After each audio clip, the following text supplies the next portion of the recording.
Allegiances are proving costly for Islamic militant group Hezbollah as the war in Syria deepens the sectarian divide in the Middle East.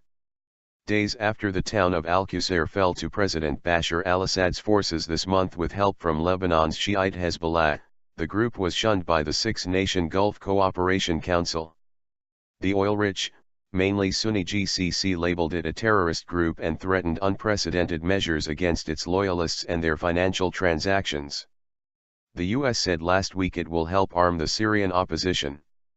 Hezbollah's involvement in Syria has led to greater polarization between Islam's two main sects, said Salman Shaikh, director of the Brookings Institution's Doha Center in Qatar. Without the group, it would have been more of an inter-Syrian fight rather than being a sectarian one, he said.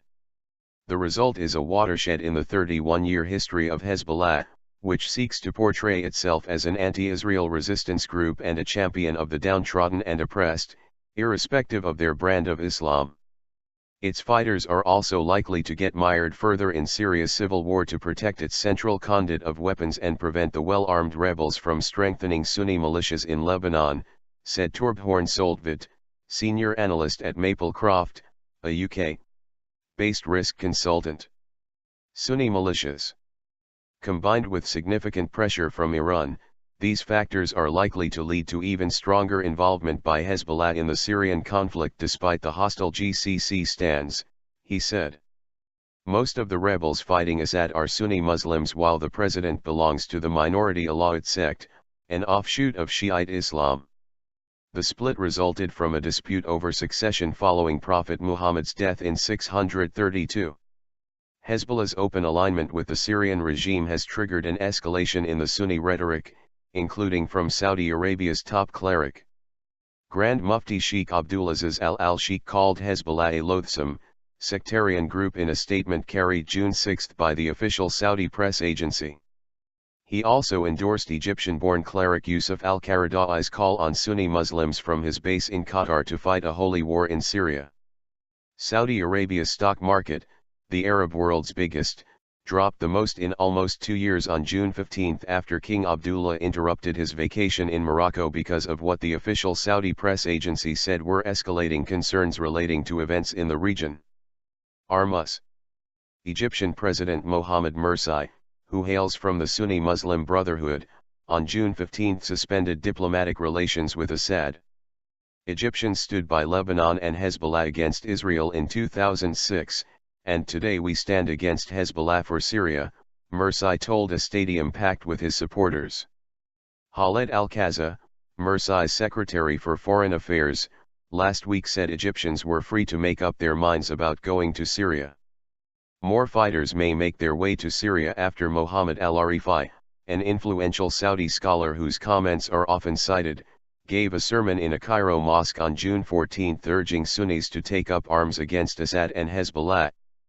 Scores of worshippers jumped to their feet after his comments, also broadcast on Egyptian television, and erupted into chants of Armas, Armas, to Syria, to Syria. Lebanon spillover. The tension has also led to a rise in violence in Lebanon, where Shiites, Sunnis and Christians each make up roughly a third of the population of 4.3 million people. Groups clashed in the northern city of Tripoli, most recently this month, and rockets launched from Syria fell on Shiite areas in Lebanon. The chaos in Syria is already weighing on the economy of Lebanon, whose modern history is marred by sectarian conflicts.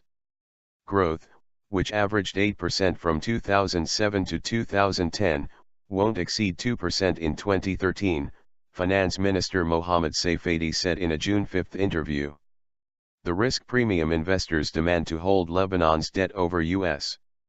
Treasuries surged in the past 4 weeks to 467 on June 14, the highest since September last year, according to J.P. Morgan Chase & Co. data.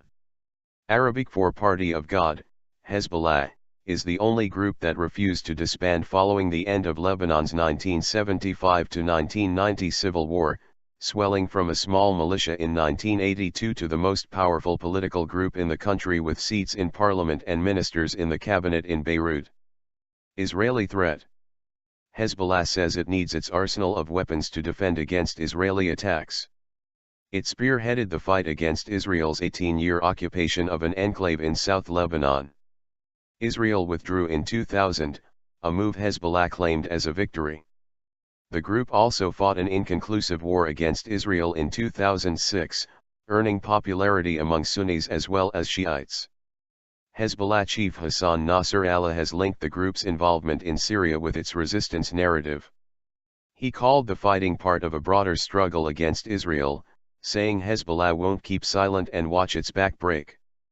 In funerals this month for fighters who died in Syria, Hezbollah officials repeated that message, while members of the group say they are not fighting a sectarian war. No one should consider the al-Qusair achievement as a victory for Shiites against Sunnis, said Hezbollah lawmaker Hussein al-Musa'i in Nabi Sheet on June 5, according to a transcript of his comments emailed by Hezbollah. He said it was a victory against the Zionist Western plot targeting Syria. Loyal fighters.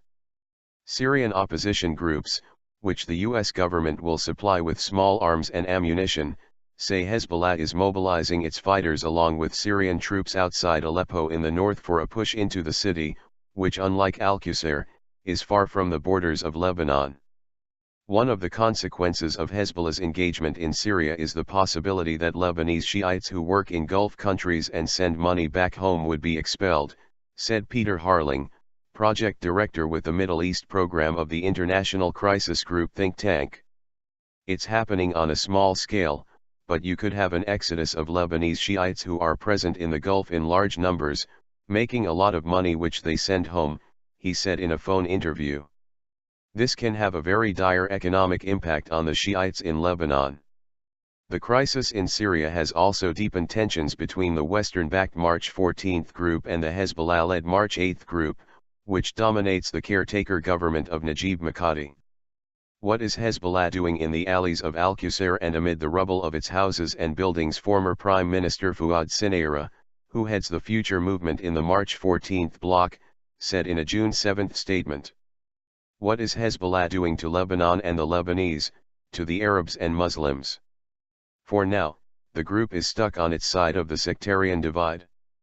Hezbollah won't change its position on Syria or give up support for Assad government, leader Nasrallah said in a June 14 speech.